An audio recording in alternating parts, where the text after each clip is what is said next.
सलाम, नमस्ते, सत श्री अकाल। उम्मीद करता हूँ फिट होंगे, बेहतरीन होंगे, अपना अच्छे से एंजॉय कर रहे होंगे। हम चारों की तरह आज एक और वीडियो, और उसका टाइटल है जी untold secrets from Bhagavad Gita explained in 10 minutes. और ओरिजिनल वीडियो का लिंक डिस्क्रिप्शन में, जो तो लाजमी को भी सपोर्ट करें, हमें भी सपोर्ट करें। मेरा नाम है राणा मोहम्मद, मेरे साथ हैं नदीम इकबाल, मोहम्मद समीर खोखर। और इसे पहली बात so guys, let's start. Now I am become death, the destroyer of worlds. America के well known physicist Julius Robert Oppenheimer का ये फेमस कोट असल में भगवद गीता के 11वें अध्याय का 32वां श्लोक है। मैं अब काल बन गया हूँ, जो तीनों लोगों का विनाशक है। कहते हैं ओपेनहाइमर भगवद गीता से काफी प्रभावित थे। भगवद गीता एक ऐसा ग्रंथ जो साइंटिस्ट के लिए भी एक मिस्ट्री बना हुआ है, जिसे आप जितनी बार भी पढ़ोगे उतनी बार सरप्राइज हो जाओगे। अर्जुन आज भी कुरुक्षेत्र की भूमि पर खड़े भगवद गीता सुन रहे हैं। वैसे तो महाभारत का युद्ध हजारों साल पहले द्वापर युग के अंत में खत्म हो चुका है, पर अगर आपसे ये कहा जाए कि महाभारत का युद्ध आज भी चल रहा है, तो 1957 में जब फिजिसिस्ट ह्यू एवरेट ने पहली बार ऑल्टरनेट रियलिटीज और मल्टीपल यूनिवर्सेस की बात की, तभी से साइंस की दुनिया में मल्टीवर्स की थ्योरीज को बढ़ावा मिलने लगा। पर भगवद गीता के कुछ अध्यायों में इस पर पहले भी बात हो चुकी है। ये पूरा विश्व और इसमें बसने वाले सारे ब्रह्मांड मेरे अस्तित्व का एक छोटा सा हिस्सा है। गीता के 10वें अध्याय में कहे गए इस श्लोक से ये अंदाजा लगाया जा सकता है कि हमारे यूनिवर्स के अलावा भी ऐसे कई यूनिवर्सेस हैं जो श्री कृष्ण का हिस्सा हैं। भगवद गीता के 11वें अध्याय में श्री कृष्ण ने अर्जुन को बताया कि सारा ब्रह्मांड उन्हीं से बना है। अर्जुन के प्रार्थना करने पर श्री कृष्ण ने उन्हें अपना विश्व रूप दिखाया। उनके इस विश्व रूप के कई सारे सर थे, कई भुजाएं थी, और उनके हाथों में अलग अलग अस्त्र थे। कई रंगों और आकारों से बना उनका ये विश्व रूप अर्जुन को हर दिशा में नजर आने लगा, और उन्हें श्री कृष्ण के शरीर के अंदर हमारे यूनिवर्स जैसे कई सारे यूनिवर्सेस दिखने लगे। और तभी अर्जुन को रियलाइज हुआ कि जिस श्री कृष्ण को वो अपना मित्र मानते हैं, वो असल में सारे ब्रह्मांड के कर्ता धर्ता है। पर अगर सारे यूनिवर्सेस श्री कृष्ण से बने हैं, तो सब अलग अलग समय में क्यों चल रहे हैं? भगवद गीता के 8वें अध्याय के अनुसार हमारे यूनिवर्स की टाइम साइकिल ब्रह्मा जी के हिसाब से चलती है। भगवत पुराण में ये कहा गया है कि हर यूनिवर्स में एक अलग ब्रह्मलोक है, और वहाँ एक अलग ब्रह्मा जी हैं जो अपने यूनिवर्स की टाइम साइकिल को मेंटेन करते हैं, और ये सभी टाइम साइकिल्स एक दूसरे से अलग हैं। अगर आप भगवत पुराण में मेंशन मल्टीवर्स के बारे में और जानना चाहते हैं, तो हमारी ये वीडियो देख सकते हैं। वेदों के अनुसार ब्रह्मांड या यूनिवर्स के क्रिएटर ब्रह्मा जी को माना जाता है, और ब्रह्म संहिता के अनुसार ब्रह्मा जी से ऊपर भी एक सुप्रीम एनर्जी है, जो है श्री कृष्ण, जिन्हें द अल्टीमेट क्रिएटर माना जाता है। मैं पहले भी यहाँ रह चुकी हूँ। 1930s में एक 4 साल की बच्ची शांति देवी अपने घर वालों से अजीबोगरीब बातें करने लगी थी। वो उन्हें अपने पिछले जन्म के बारे में बताने लगी थी। वो कहाँ रहती थी, उसका पति कौन था, और किन कारणों से उसकी मौत हुई थी। शांति देवी को आज भी पुनर्जन्म का एक दिलचस्प केस माना जाता है। हमने पास्ट में शांति देवी और उनके पुनर्जन्म की कहानी पर भी एक वीडियो बनाई है, जिसे आप देख सकते हैं। पुनर्जन्म या रीइंकार्नेशन एक ऐसा टॉपिक है जो सुनने में किसी इंटरेस्टिंग मूवी की कहानी की तरह लगता है, पर इस टॉपिक ने आज तक साइंटिस्ट को भी बेचैन किया है। 1960 में एक American psychiatrist doctor Ian Stevenson ने रीइंकार्नेशन पर एक डिटेल स्टडी की, जिसमें उन्होंने 3000 से भी ज़्यादा रीइंकार्नेशन केसेस को कलेक्ट किया, और उनके डिटेल एग्जामिनेशन में ये सामने आया कि कई 8 से 9 साल के बच्चों को कुछ ऐसी बातें और जगह याद थी जिनका उनसे कोई रिलेशन नहीं था। डॉक्टर स्टीवनसन को अपनी रीइंकार्नेशन थ्योरीज के लिए काफ़ी क्रिटिसिज्म भी मिला। आज भी साइंस रीइंकार्नेशन को किसी मिस्ट्री या मिथ की तरह ही देखता है, पर भगवद गीता में इस पुनर्जन्म के कॉन्सेप्ट को काफ़ी डिटेल में एक्सप्लेन किया गया है। भगवद गीता में श्री कृष्ण ने अर्जुन को ये समझाया है कि हमारा शरीर डिस्ट्रॉय हो सकता है, पर हमारी आत्मा हमेशा अमर रहती है।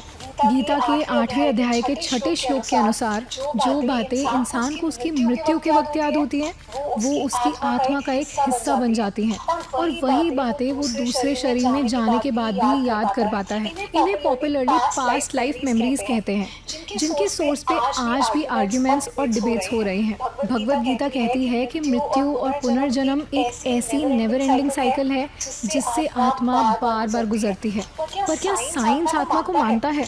डॉक्टर विल्डर पेनफील्ड ने अपनी book the mystery of mind में एक ऐसे एक्सपेरिमेंट को मेंशन किया है जिससे वो आत्मा की एग्जिस्टेंस को प्रूव करना चाहते थे। हमारे ब्रेन में अलग अलग एरियाज होते हैं जो अलग मूवमेंट्स और एक्शंस के लिए रिस्पॉन्सिबल होते हैं। डॉक्टर पेनफील्ड के एक्सपेरिमेंट में उन्होंने दिमाग के कुछ एरियाज को आर्टिफिशियली एक्टिवेट करके अपने सब्जेक्ट्स के हाथों की कुछ मूवमेंट्स कराई। उन्होंने ये सवाल उठाया कि अगर आर्टिफिशियली एक्टिवेट करने पर ब्रेन इंसान से ये मूवमेंट्स करवा रहा है तो नॉर्मल लाइफ में ब्रेन को सिग्नल कौन देता है? वो इस नतीजे पर पहुंचे कि अगर ब्रेन एक कंप्यूटर है तो उसे कोई चीज़ प्रोग्राम कर रही है और वो है हमारा सोल या आत्मा। भगवद गीता में ये क्लियर किया गया है कि पुनर्जन्म मृत्यु के बाद का एक ऐसा सच है जिससे इंसान मोक्ष पाने के बाद ही छुटकारा पा सकता है। मोक्ष या लिबरेशन एक ऐसी स्टेट है जिसमें आत्मा जन्म, मृत्यु और पुनर्जन्म की साइकिल से आज़ाद हो जाती है। भगवद गीता के 7वें और 15वें अध्याय में एक ऐसे यूनिवर्स का जिक्र किया गया है जहाँ ना ही सूरज और ना ही चांद की रोशनी है। वहाँ जो भी रोशनी है वो परमात्मा के तेजस्वी रूप से है। यहाँ श्री कृष्ण के परमात्मा रूप वास करते हैं और यहाँ सिर्फ उन लोगों की आत्मा जाती है जिन्होंने खुद इस दुनिया से अलग होकर मोक्ष हासिल किया है। भगवद गीता का ये हिस्सा ना ही सिर्फ आत्मा के बारे में बात करता है बल्कि यहाँ फिर से एक अलग यूनिवर्स के एग्जिस्टेंस की बात की गई है। हमारी दुनिया सच में एग्जिस्ट ही नहीं करती। जिस आकाश से हम घिरे हुए हैं वो आकाश नहीं बल्कि हमारे फ़ोन की स्क्रीन की तरह एक कांच है और हम एक सिमुलेशन यानी नकली दुनिया के कैरेक्टर्स हैं जिन्हें कोई कंट्रोल कर रहा है। 2003 में फिलोसोफर निक बॉस्ट्रॉम ने ये सिमुलेशन थ्योरी प्रपोज की थी जिसके मुताबिक हमें कोई future society of aliens control कर रही है और हमारी ये दुनिया हकीकत नहीं बल्कि एक इल्यूजन है। बट सरप्राइजिंगली इस इल्यूजन की बात कई सेंचुरीज पहले हमारे वेदों में हो चुकी है जहाँ इसे माया कहा जाता है। माया एक छलावा, कुछ ऐसा जो असल में एग्जिस्ट ही नहीं करता। जैसे किसी सिमुलेशन गेम में हम अपनी मर्जी से हमारा वर्ल्ड डिज़ाइन कर सकते हैं और उसे डिलीट भी कर सकते हैं, कुछ इसी तरह भगवद गीता के अध्याय 9 के अनुसार श्री कृष्ण ने हमारे इस मटेरियल वर्ल्ड को और इसमें जी रहे सारे जीवों को बनाया है और वो ही इस दुनिया को डिस्ट्रॉय भी कर सकते हैं। तो जिस सिमुलेशन थ्योरी को साइंटिस्ट समझने की कोशिश कर रहे हैं वो शायद श्री कृष्ण ने भगवद गीता में ऑलरेडी एक्सप्लेन कर दी थी। फ़र्क सिर्फ इतना है कि जहाँ कुछ लोगों को लगता है कि हमें एलियंस कंट्रोल कर रहे हैं, वहीं भगवद गीता कहती है कि हम एक ऐसे यूनिवर्स का हिस्सा हैं जो परमात्मा या सुप्रीम गॉड के कंट्रोल में है, जो श्री कृष्ण का ही एक रूप है। भगवद गीता में योग और मेडिटेशन के महत्व को बार बार बताया गया है। तो क्या आप जानते हैं कि मेडिटेशन की ताकत से दुनिया में हो रहे क्राइम को भी ख़त्म किया जा सकता है? साल 1993 अमेरिका के वॉशिंगटन डीसी का एक छोटा सा शहर जुर्म और बुराई से पीड़ित था। जहां एक तरफ शहर की पुलिस क्राइम्स को कम करने की कोशिश में लगी थी, वहीं कुछ साइंटिस्ट ने यहाँ एक एक्सपेरिमेंट करने का सोचा, the transcendental meditation and TM Sidhi programme. इस एक्सपेरिमेंट में उस छोटे टाउन के 4000 लोगों ने पार्ट लिया और इनसे 6 हफ्तों तक मेडिटेशन करवाया गया। इसके रिजल्ट्स हैरान कर देने वाले थे। 6 हफ्तों के अंदर उस जगह का क्राइम रेट 23% कम हो गया। भगवद गीता भी हमें यही सिखाती है। भगवद गीता के अध्याय 6 में कृष्ण भगवान ने बताया है कि जब आप ध्यान करते हो तब आप अपनी सारी बुरी भावनाएं जैसे दुख, क्रोध, अहंकार को मात देकर अपने ट्रू सेल्फ को पहचान सकते हो। जिस पावर ऑफ मेडिटेशन का इम्पोर्टेंस साइंटिस्ट 20th सेंचुरी में सिखा रहे थे, उसे हमारे ग्रंथों ने ने कई हजार साल पहले ही बता दिया था। हमारे स्क्रिप्चर्स में कई ऐसे राज छिपे हैं जिन्हें जानकर ऐसा लगता है कि इनमें ना जाने कितनी ऐसी नॉलेज है जो अभी भी अनडिस्कवर्ड है। अगर आपको भी भगवत गीता से जुड़े कुछ ऐसे फैक्ट्स पता है तो हमें कमेंट्स में ज़रूर बताना। अगर आपको ये वीडियो पसंद आई तो इसे लाइक और शेयर ज़रूर करें, और ऐसी ही अनदेखी, अनकही और अनसुनी कहानियों के लिए राज को सब्सक्राइब करें। See you in the next video.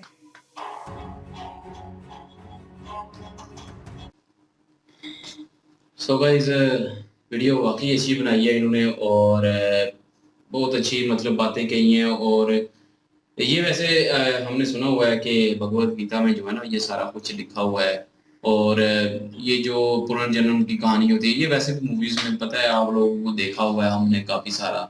और उसके अलावा वीडियो भी ऐसी काफ़ी देखी हुई है कि पुनर्जन्म होता है, और ये दोबारा से जो है ना, रूह जो है, हम रूह कहते हैं, आप आत्मा कहते हैं, रूह जो है वो दूसरी शक्ल में फिर आती है किसी और में, और वो मतलब इसी तरह सर्कल चलता रहता है। जो जहाँ तक मैंने सुना है कि जो रूह जो है वो गुनाह से पाक हो जाती है जिस वक्त, जब वो कोई बंदा गुनाह ना करे और नेकियां करता रहे, तो उस वक्त उसकी वो कहते होते हैं रूह को शांति मिल गई है। तो जब आत्मा को शांति मिल गई है, तो जब तक वो गुनाह करता रहेगा वो फिर दूसरी रूप में आएगा और फिर अपने वो सारे सजा भुगतेगा, तो फिर जाके मतलब ये सारा कुछ होगा। तो इस तरह का मतलब सुना हुआ है मैंने। तो इन्होंने भी वही कहा। और जितनी ये गैलेक्सीज हैं आसमान में, ये एक नहीं है, वाकई बहुत सारी हैं, काफ़ी सारी हैं। और ये सिर्फ एक समझने का छोटा सा हिस्सा है जो हमारी गैलेक्सी है ज़मीन वाली। उसके अलावा इसकी जैसी हज़ारों गैलेक्सीज हैं जहाँ पे ये सारा कुछ है अभी, लेकिन इंसान वहाँ तक इतना नहीं पहुँच सका कि वहाँ पे कोई है या नहीं है, ये किसी को अभी नहीं पता है, वो राज ही है अभी। लेकिन इतना पता है कि वहाँ पे गैलेक्सीज बहुत सारी हैं। और इसके अलावा और इन्होंने बताया कि वो जो इस दुनिया को कंट्रोल करता है, बिल्कुल वाकई सही बात है, कोई ना कोई कंट्रोल करता है इस दुनिया को। और ऊपर से वो सारा कुछ देख रहे हैं, जैसे मोबाइल की स्क्रीन पे उन्होंने बताया कुछ शीशे की तरह नजर आती है, वो सारा कुछ नजर आता है। तो ज़ाहिर है ऊपर कोई ना कोई बैटरी है, सुप्रीम ताकत, तो वो भी बिल्कुल बात ठीक है। तो और उसके अलावा और इन्होंने क्या बताया था, इन्होंने बच्ची का बताया था, वो जैसे पुनर्जन्म को, वो पुनर्जन्म की बात है ना, वो तो एक चीज है, वो तो बोल दिया। लेकिन चौथा इन्होंने क्या बताया, जो चौथा इन्होंने ये बताया था कि वो जो साइंसदान है वो उसने ये सर्च किया कि उसके हाथ से बनाई हुई जो चीज है वो उसको अपने कंट्रोल में लेकर अपने हिसाब से चला रहा है। तो इंसानी दिमाग जो है, जो वो रूह का बताया ना, रूह वाकई रूह है, वो आत्मा है अंदर, रूह है वाकई। वो भी पॉइंट था कि उन्होंने मेंशन किया है कि वो रूह कोई तो है जो कंट्रोल, रूह का। फिर उन्होंने एलियन का मेंशन किया, हो सकता है उन्होंने क्या सराय किया कि पीछे बैठ के वो गैलेक्सी का, वो उन्होंने बताया वो शीशे वाला जो था वो ऊपर से देख रहे हैं, मतलब कोई और एलियन को देख रहे हैं। तो ये चीज मतलब इल्यूजन है हमारी, ये धरती जो है, वो तो हम भी कहते हैं दुनिया फानी है, यहाँ पे कुछ भी नहीं रहना, बाद में सब खत्म हो जाए, एक दिन खत्म हो जाए, सब ने खत्म। आर्टिफिशियल बता रहे हैं, वो आर्टिफिशियल ही हो गई ना, ये आर्टिफिशियल एग्जांपल है ना, वो एग्जांपल दे रहे हैं, नहीं एग्जांपल दे रहे हैं, लेकिन मुझे लग रहा है वो जो फीड कर रहे हैं ना कि आर्टिफिशियल है। आप एआई टेक्नोलॉजी जो आजकल चल रही है, जैसे कि हम उसको दे देते हैं, कंप्यूटर ही हर चीज को रिजॉल्व करता है, हमें पता होता है ये कंप्यूटराइज है। नहीं, वो मैं आपकी बात समझ गया हूँ। इल्यूजन मतलब कि हम एक किस्म के धोखे में ही रह रहे हैं, तो बाकी दुनिया के धोखा है, वो तो हमें बताया जाता है, नजर का बस धोखा है ये। तो बाकी ये है कि ऐसे जैसे हमें कैरेक्टराइज किया गया है। यार जो था पॉइंट और बल्कि था उनकी गीता में जिस तरह ये बताया गया है, तो इस तरह हमारे भी कलाम में यही बताया गया है ना कि दुनिया तो महज एक धोखा है। बिल्कुल वही तो मैं बता रहा हूँ ना कि ये इसलिए कह रहा हूँ कि ये सारी बातें जो है वो हमें भी इस पे यकीन रखते हैं, ये जो कही है बेशक किसी और हिसाब से रखते हैं, लेकिन ये चीजों पे हमें यकीन है कि इंसान के अंदर रूह है। और जन्म वाली बात पे इस तरह है कि सजा और जजा का मामला, मैंने काफी दफा ये सुना हुआ था, अपने बड़ों से हमने सुना हुआ है कि एक इंसान के 7 रूप होते हैं दुनिया में। और फिर मुझे काफी दफा इत्तेफाक भी हुआ है कि काफी लोगों को मैंने देखा भी है कि हूबहू वो उसी बंदे की तरह होते हैं, दांत, नाक, आंख, हर चीज, मतलब बंदा कहते हैं यार ये तो फलां बंदा बिल्कुल वैसा ही है। तो ये एक वो उसका हमसूरत जो बंदा है, ये वही चीज है ना? नहीं, ये वो चीज नहीं है, ये जो पुनर्जन्म है, नहीं पुनर्जन्म की बात नहीं कर रहा। मैं सूरतों की बात कर रहा हूँ कि हर इंसान के 7 रूप होते हैं। वो तो जाहिर है कि कोई थोड़ी ये बहुत रूह मिलती अलग है। अभी concept जैसे ये बता देखिए ना, बता रहे हैं वो अलग अभी concept शाहरुख खान की कितनी कॉपीज हैं टिकटॉक पे, आप लोग देखते ही होंगे। वो- सलमान खान की कितनी है, फेमस की जाहिर सामने आएगी, अजय देवगन की भी हैं। तो ये चीज कह रहा हूँ कि वो तो सूरतें तो होती है ना, सूरत वो एक तो अलग कोई कंसेप्ट है मसला और नहीं जेड़ा है। ये रूह वाला ये अलग कंसेप्ट है ये बता ये रहे हैं। थोड़ा सा अलग होता है कि पुनर्जन्म, हम पुनर्जन्म पे इस तरह यकीन रखते हैं कि हम जो है वो जब क़यामत आएगी उसके बाद आखिरत आएगी। बेशक आप यकीन नहीं करते, लेकिन फिर भी हम बता रहे हैं, जैसे हमने भी सुना, आपको भी हम बता रहे हैं कि जो हमारा मतलब ये है, मुस्लिम उस वक्त जो है concept वो आखिरत का दिन होगा, क़यामत का दिन होगा, और उस वक्त हिसाब किताब होगा। जो जिसने गुनाह किया होगा वो उस गुनाह की सजा भुगतेगा, और जो कर्म करेगा दोबारा वो उठाया उसकी इनाम पाएगा। तो इस हिसाब से कंसेप्ट है। वही चीज आप में जो है वो ये है कि पुनर्जन्म के हिसाब से है कि जब तक वो रूह जो है वो लोग जो इंसान है वो अच्छे काम नहीं करता, उस वक्त तक वो मेरे ख्याल उसकी रूह की शांति नहीं मिलती। ये मेरे ख्याल में ऐसे ही होगा। आप लोग मेंशन कर दीजिएगा अगर कुछ और है तो। और उसके अलावा आखिरी जो पॉइंट था वो ध्यान लगाने का था, ध्यान। जिससे बुराइयां खत्म होती हैं, ठीक है, सोच एक मुस्बत होती है। तो वो मैं बीच में ये भी कह रहा था कि जैसे हमें बताया जाता है कि नमाज पढ़ें और उसको पूरे ध्यान से पढ़ें। तो वो भी इसी चीज मतलब इसी तरह है कि ज़ाहिर है बंदा जब स्पिरिचुअली जो है ना वो अपने रब के साथ जुड़ता है, नमाज पढ़ता है, तो उसको सिर्फ ध्यान जो है वो अपने रब की तरफ रखना चाहिए, एक चीज़ की तरफ रखना चाहिए। तो उससे जो है वो नेगेटिव सोच और बुराइयां जो हैं ख़त्म होती हैं। लेकिन इसी को कहते हैं कि आप जो है ना वो आजिज़ी के साथ पढ़ें। तो लेकिन काफ़ी लोगों के दिमाग में जो है ना वो ध्यान नहीं लगा पाते अक्सर लोग। तो इनमें भी ऐसा ही है, ये भी हो भगवान के बिल्कुल ऐसे सामने ही बैठ होता के है। ना, जैसे वो अब पूरे बंदा सुकून से बैठा है ना बैठ तो के पूरे हमारे ना सुकून से बैठ पूरा के ये दिन में भी- जो गुजरा है या जो हमने काम करने होते हैं वो ज़हन में चलने शुरू हो जाते हैं। तो इन Focus चीज़ों को होना साइड में चाहिए। रखना चाहिए, फोकस करना चाहिए। उससे बुराइयां खत्म होती हैं, उससे जो है आप में पॉजिटिविटी आती है, आपकी स्पिरिचुअलिटी जो है इम्प्रूव होती है। तो उस हिसाब से जो है वो आपको एक अंदरूनी सुकून भी मिलता है। आप जैसे भी किसी तरीके से भी आप सुकून ले सकते हैं, तो वो हमें जो है वो नमाज के थ्रू मिलता है। तो ये सिर्फ एक मैं सिर्फ बातें बता रहा हूँ कि जो हमारे अंदर जो कंसेप्ट है और जो आपके अंदर है, मतलब कंसेप्ट जहाँ देखें ना तो काफी सारा मैच होता है। ये जो इन्होंने बताया, बाकी लहदा चीजें हैं। अब कुछ लोग कहेंगे कि नहीं इस्लाम में ये है, इस्लाम ठीक है यार, मैं बिल्कुल ये नहीं कह रहा कि बिल्कुल सेम ही है दोनों। हमारा मतलब ये होता है कि जो ये बातें की है इसमें काफ़ी सारा जो है ना वो किस हिसाब से मैच है, हम उस हिसाब से बोल रहे हैं। और जो इन्होंने बातें कही हैं ज़ाहिर है वो हमारे मज़हब में भी ऐसे ही होता है। तो उस हिसाब से कह रहे हैं काफ़ी सारे कंसेप्ट जो है चेंज होते हैं, लेकिन सिर्फ नाम चेंज हो जाते हैं, वो थोड़ा तरीक़ेकार थोड़ा बहुत चेंज हो जाता है एक चीज़ को समझने के लिए। तो वो सिर्फ इस हिसाब से मैंने बात की है। बाकी ये है कि इनकी वीडियो अच्छी थी और इन्होंने बड़ी अच्छी बात बताई है। बड़ी हमें भी पता चला कि भगवत गीता में अगर मतलब असल में लिखा हुआ क्या है, क्योंकि सुना हुआ तो हमने भी बहुत है। तो क्या लिखा हुआ है और इस सारी चीज़ों के बारे में लिखा हुआ है, तो पढ़नी चाहिए। इल्म के लिए पढ़नी ज़रूर चाहिए, हर एक को पढ़नी चाहिए। मैं तो कहता हूँ ये तो मुसलमानों को भी पढ़नी चाहिए और पढ़ के इल्म हासिल करना चाहिए। जहाँ से इल्म मिले वहाँ से लेना चाहिए, ज़रूर लेना चाहिए। बिल्कुल जी, भगवत गीता की बात की गई है, इसमें बहुत सारे पॉइंट रेज किए गए हैं। तो यकीन करो अली भाई हमें बात कर रहे थे, ये बहुत सी चीज़ें हमारे में पाई जाती है।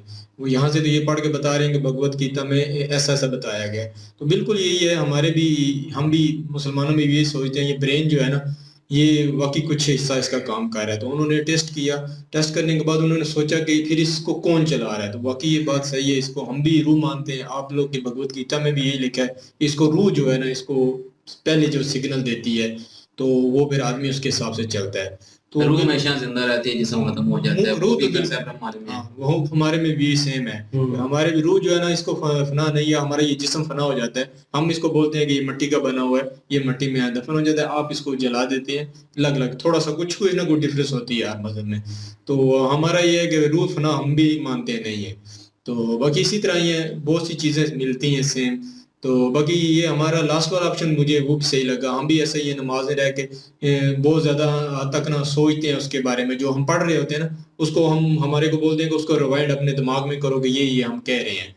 तो उससे भी हमको सुकून मिलता है, उससे भी हम जो है ना गलत कार्यों या गलत चीज़ों से बचने के लिए हमारे वो एक 5 टाइम में दिन में हम भी करते हैं। आप भी, मैं सुना आपकी, मैंने फिल्में देखी हैं बहुत ज़्यादा इंडिया की, तो वो सुबह खड़े होते हैं, उसमें एक वो लगाते हैं, कविता होती है, क्या लगाते हैं वो पीछे ना, भजन होता है, भजन लगाते हैं, फिर वो सारे आगे खड़े हो जाते हैं, वो इतनी देर खड़े रहते हैं, वो भी अपने माइंड को सुकून देने के लिए, रिलैक्स लगाने के लिए होता है ना। हाँ, तो वो ये चीजें बहुत सारी मिलती जुलती हैं, तरीके अलग सिर्फ हैं, नाम का भी डिफरेंस है, तरीके अलग अलग हैं।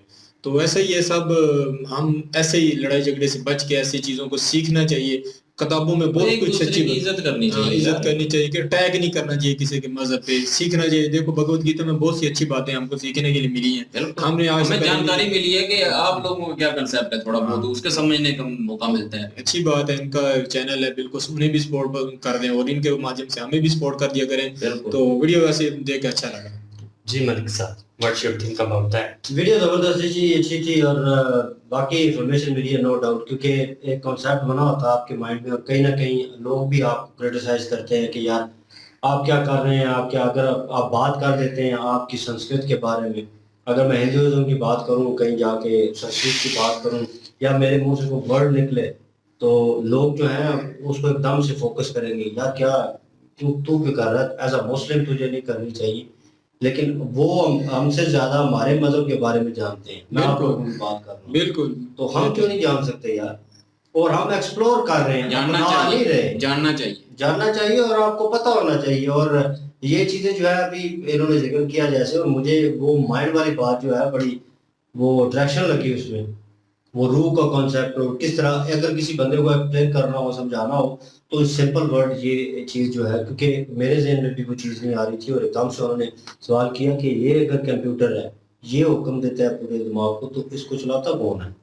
तो मुझे एकदम ज़हन में आया कि कौन, मतलब कौन कर रहा है। और फिर रूह का जिक्र मैं भूल गया था बिल्कुल ही बीच में, उन्होंने एकदम से जिक्र किया कि आत्मा वो आपकी वो कंट्रोल कर रही है, वो इसको लीड कर रही है पीछे से। तो उन्होंने छोटे छोटे चीज़ों को लेकर उनके ऊपर एग्जाम्पल भी दिए हैं, क्योंकि आजकल के दौर के हिसाब से कि लोगों को इंफॉर्मेशन प्रॉपर्ली पहुंच सके, उनको पता चल सके। क्योंकि जब आप किसी चीज़ को एक्सप्लेन कर रहे होते हैं, तो उसकी मिसाल अगर आप ठीक तरीके से देंगे आजकल के दौर के हिसाब से, या बंदा कोई मोबाइल यूज़ कर रहा है या कंप्यूटर यूज़ कर रहा है, उसके हिसाब से देंगे, कुछ मिलती जुलती होगी, तो मेरे ख्याल में उसको एक बेहतर आइडिया हो जाएगा कि यार ये पूरा सिनेरियो क्या है, कि किस तरह चल रहा है और क्या हो रहा है। और वो बच्ची की बात, तो वो मैंने पहले भी बहुत सारी वीडियोस में देखा है कि बहुत सारे लोगों के साथ ये हुआ है, और हमारे इर्द गिर्द मैंने अभी तक पर्सनली एक्सपीरियंस नहीं किया किसी बंदे को कि उसने कहा हो कि यार पिछले जन्म में मेरे साथ ये हो रहा था, ये मैं ऐसे था, कुछ ऐसे याद ऐसा नहीं हुआ। लेकिन ये मैं अपनी एक बात बताऊं, मैं ना 1-2 जगह पे गया हूँ और मुझे लगा कि मैं पहले यहाँ पे आया हूँ। वो मेरे साथ होता है अक्सर, वो होता है मेरे साथ, ये चीजें तो वो मेरे साथ होता है कि घर वालों ने बात की, तो मैं कहता हूँ हैं ये तो पहले भी नहीं कर चुके, मैं कहता हूँ पहले भी की है ना ये बात, उसके बाद तुम ये बात करोगे, वो कहते हैं मैंने तो करनी नहीं आगे, हालांकि बात वो से पहले मैंने महसूस की है। वो वाली चीज नहीं, अगर कहीं पे मैं जाता हूँ ना, किसी जगह पे जाता हूँ, लेकिन वो कह रहे हैं कि रियल में हमने, मतलब अगर किसी न्यू जगह पे जाते हैं तो हम फील करते हैं कि पहले यहाँ पे आ चुके हैं। वो मैं खुद अपना कहता हूँ कि मैं जब किसी न्यू जगह पे जाता हूँ ना, 1-2 दफा हुआ है, करना जुन की तरह शॉकिंग है नहीं 1-2 दफा हुआ है मेरे साथ, मैं सोचने लग गया मैं यहाँ पे पहले आया था कहीं पे। नहीं, वो जस्ट ऐसा हुआ है, इसके साथ भी हुआ है, जस्ट ऐसा हुआ है।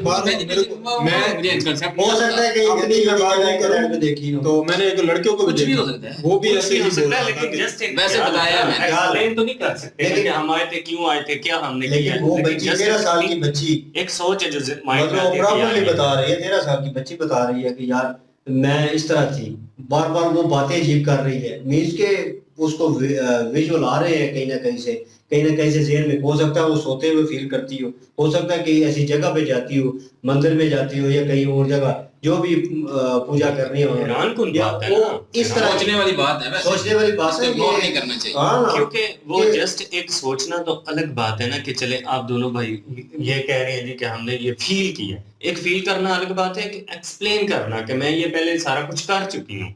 मैं अपनी फैमिली से वो एक्सप्लेन कर रही है कि ये भी मैंने किया है, मैंने ये भी किया, फलां मेरा शोर था, उसकी इस तरह डेथ हाँ हुई। वही ना, अब ये तुम बोलो चीज़ जो है तुम ना, मेल हो, इस जगह में मेल हो, तो तुम बोलो कि यार मैं फलां से शादी हुई थी, मेरे 2 हाँ। बच्चे थे, मैं फीमेल थी, हम बिल्कुल। तो एक बार शॉक लगेगा एकदम से देख के। जरूर What? लगेगा। सीरियसली क्या कह रहे थे ना, मैं बड़ी खुश थी उसके साथ। जब तुम ये बोलोगे ना मेल होगी फीमेल वाली वर्डिंग करोगे, वो हमें तो शॉक लगेगा यार ये क्या कर रहा है, ये दिमाग तो नहीं खराब हो गया इसका। लेकिन ये है कि इन रियलिटी उस बंदे के साथ कुछ ना कुछ चल रहा होता है, बिल्कुल। वो आपको चेक करना जो है वो जरूरी है, इग्नोर नहीं करना चाहिए। इग्नोर नहीं करना चाहिए। और जब हम ऐसे मरीज को या ऐसे बंदे को, मरीज नहीं मैं कहूँगा, सॉरी अबाउट दैट, लेकिन ऐसे बंदे को अगर आप इग्नोर करेंगे, उसको टाइम नहीं देंगे, वो क्या पता, हो सकता है वो वाकई कोई मरीज हो, ज़हनी मरीज भी तो ऐसा बोल सकते हैं ना। लेकिन इस औरत की बात नहीं हम करते, ये जो बच्ची थी ये हो सकता है इसके साथ कुछ हो, क्योंकि इसकी ज़ाहिर है एक कोई वीडियो जरूरी बनी है, नहीं। इसने सारा कुछ हम बताया किसी भी है, तो वो चीज़- सारा सच भी इसी से था, उस चीज पे गौर करना इसी से चाहिए। रिलेटेड है वो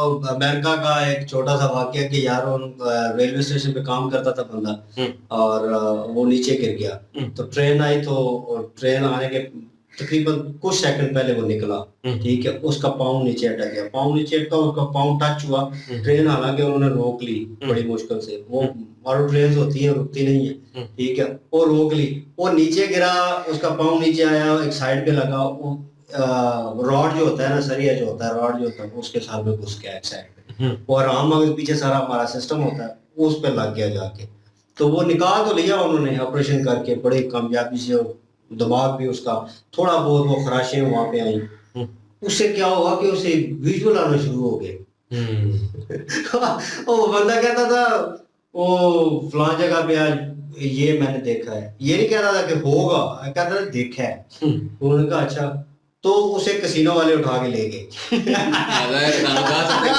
आपने कहा ये जीतेगा कि नहीं जीतेगा, उसके बारे में देख के बताओ, वो जीतेगा, वो कहता है मेरे बस में नहीं है, वो एक कुदरती आते यार, हैं। ये मुझे विजुअल आ रहे हैं, मुझे नहीं पता कैसे आ इस रहे हैं। कॉन्सेप्ट पे सलमान भाई की एक फिल्म भी है, उसका नाम याद नहीं, उस पे भी वो आने वाले टाइम में ना वो बताते कितनी हैं मूवीज कि- बनी हुई है यार, वेब सीरीज इतनी बनी हुई है इस हाँ, बात बहुत पे। सारी।